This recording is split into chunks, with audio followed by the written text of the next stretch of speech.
जो भी नया आता है कहीं ना कहीं ये पोटेंशिएट ही करता है और हमें सीखना भी चाहिए।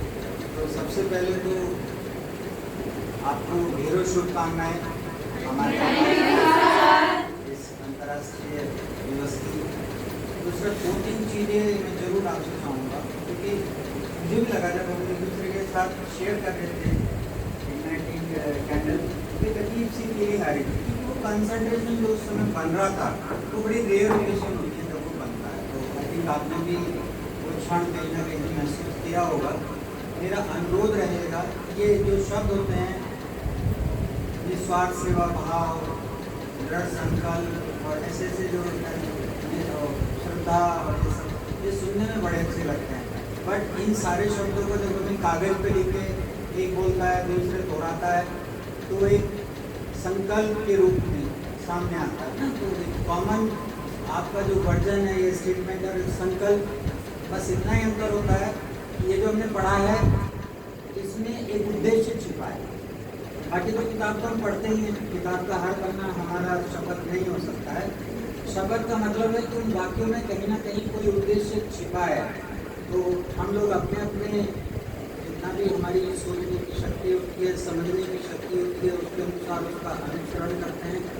तो मेरा अनुरोध रहेगा, जब हम एक इंस्टीट्यूशन में होते हैं, जब हम सभी अपने क्लासमेट्स के साथ होते हैं, तो हम सब लगभग एक ही स्तर पर आ जाते हैं। जब हम एडमिशन लेते हैं तो अलग अलग लेवल पे होते हैं, पर जब हम यहाँ से पास आउट होकर जाते हैं तो सब लगभग एक ही स्टेटस को, चाहे वो नॉलेज हो चाहे आपका परसेप्शन हो, बन जाता है।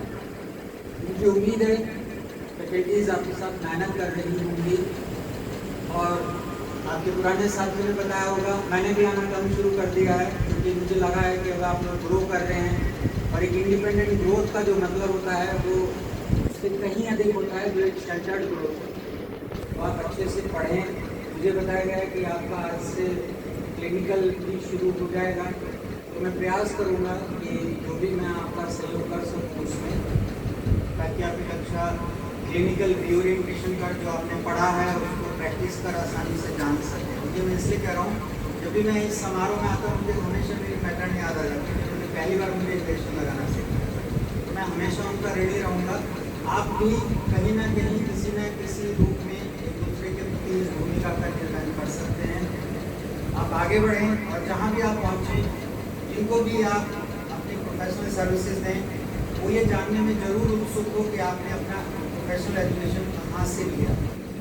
वो एक मैं समझता हूँ हमारे संस्थान की, हमारे फैकल्टीज़ की, मेरी खुद की भी कहीं ना कहीं जब आप एक पहचान बनाने में सहयोग करेंगे तो उससे आपको भी एक कहीं ना कहीं स्ट्रेंथ अनुभव होगी और हम लोग आपके साथ ना होते हुए भी हमेशा आपके साथ बने रहेंगे। दूसरा, कभी भी आपको किसी भी तरह की कोई भी दिक्कत है जो अनुशासन के दायरे में है, 24/7 आप मुझे कॉल कर सकते हैं। मैं अगर किसी विशेष परिस्थिति में नहीं भी आ पाऊँगा तो मैं कहीं ना कहीं उस समस्या को किसी न किसी को भेजकर अवश्य समय अंतर्गत दूर कराने का प्रयास करूँगा। मैंने प्रयास किया है कि आपको यही किचन सर्विसेज मिलें। मैंने प्रयास किया है कि आपके रहने के दौरान कम से कम परेशानियों का सामना करना पड़े। देखिए, जब हम घर से बाहर निकलते हैं तो घर वाली जो हमारी लग्जरी होती है वो तो हमें कहीं नहीं मिल पाती, भले चाहे हम बिना कपड़ों वाले बिस्तर पे पड़े हों।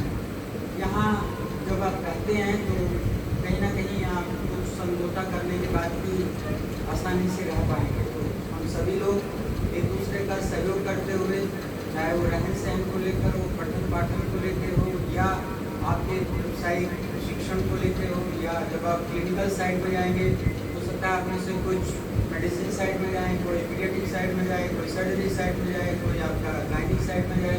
हर एक का अलग अलग एक्सपोजर रहेगा।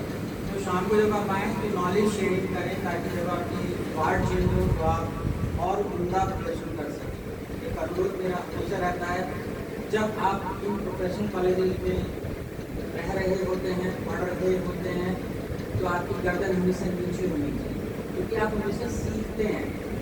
वहाँ जब आप जाएंगे हो सकता है कोई आपकी जो सिस्टर हो, मेथड हो, किन्हीं विशेष परिस्थितियों में किन्हीं अन्य कारणों से वो थोड़ा सा कुंठित हो, तो हम उन परिस्थितियों को अन्यथा ना लें।